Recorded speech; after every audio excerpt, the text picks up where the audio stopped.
Hey guys, Al Keynes from Senyac Games here, the creator of El Luchador Fantastico Grande! Because you've got to say it's stupid because it's such a great name. I almost swore. I caught myself. So I'm going to do these vlogs, I think, as I said in the last one, weekly, or at least attempt to, while I'm working on stuff, or while I'm kickstartering stuff, or whenever. I just kind of want to make sure that I'm doing this weekly. So, things out of the way first. Holy crap.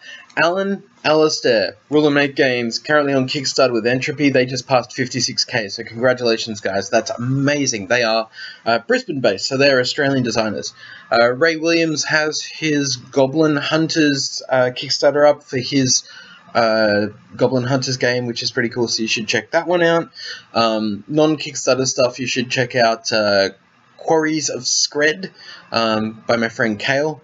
You should check that out because that's a really cool little indie title that's really fun to play. Other things, you probably already know about Screen Sheet, but if you don't, check that out from Surprise Attack Games because that's an amazing game. And I think that that's pretty much all the indie stuff right now that's been catching my attention, other than Crossy Road. But you already know what that is because they're making Mint now. Which is fantastic for a Melbourne indie studio. Holy crap, are they doing good. Other things, I am working on a couple of different games at the moment. One's called Bad HR, where you just basically got to find good reasons, well, bad reasons really, to fire off your staff. It's a card game. So that's pretty cool. I've been working on Tales of Bounty, which is, I guess you could call it an adventure storytelling card game. So kind of Indiana Jones inspired. That one's definitely not ready yet, and it won't be ready for beta testing probably for another good month or so once I have some more inspiration on story cards, because I got most of the story cards done, but not all of them. What else? The next game I might be putting to Kickstarter, which will probably be in August next... Wait, this year, it's 2015, what am I talking about? August this year, will be... I'm looking at Professor Evil's Toy Laboratory. Which basically is a working title, so don't get hung up on it too much. I know it's really a big mouthful, but basically you'll be working in a warehouse for Professor Evil.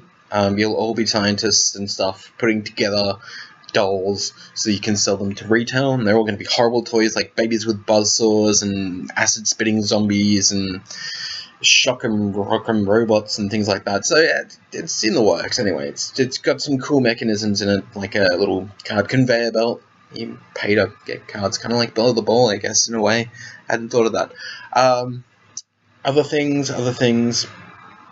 I've kind of put Tales of Plunder on the High Seas, the pirate game I was working on, kind of on the sidelines at the moment, just because it's a really big game to try and do.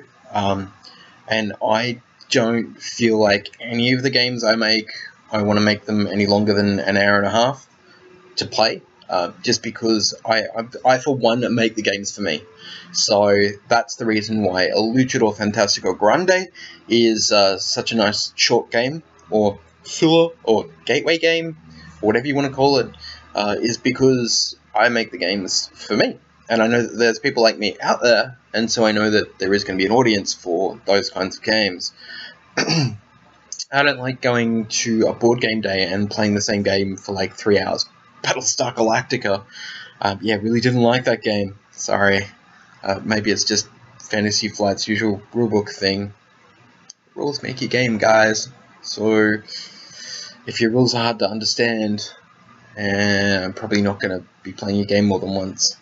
That's another thing. As a designer, it is your job, yours, to make a booklet that you can understand.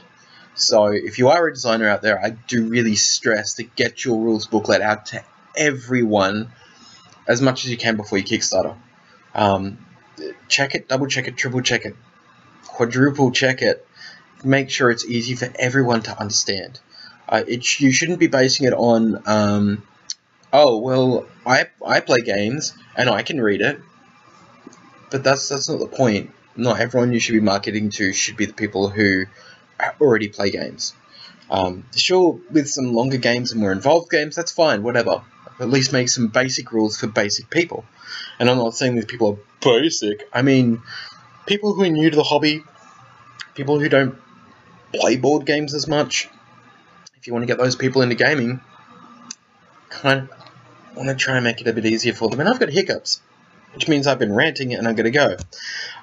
So yeah, check out the Kickstarter down below if you haven't already. Share it with everyone. Stretch goals go live at 100%, and we're currently at 81% with 11 days to go. So we've still got a good chunk of time to hit that 100% and then just rocket it off. So yeah, get out there, find your favorite wrestler, and it's awesomeness. And seriously, the stretch goals are going to be worth it. They're going to be worth it. How's that, huh? Yeah, great. I'm going. Bye.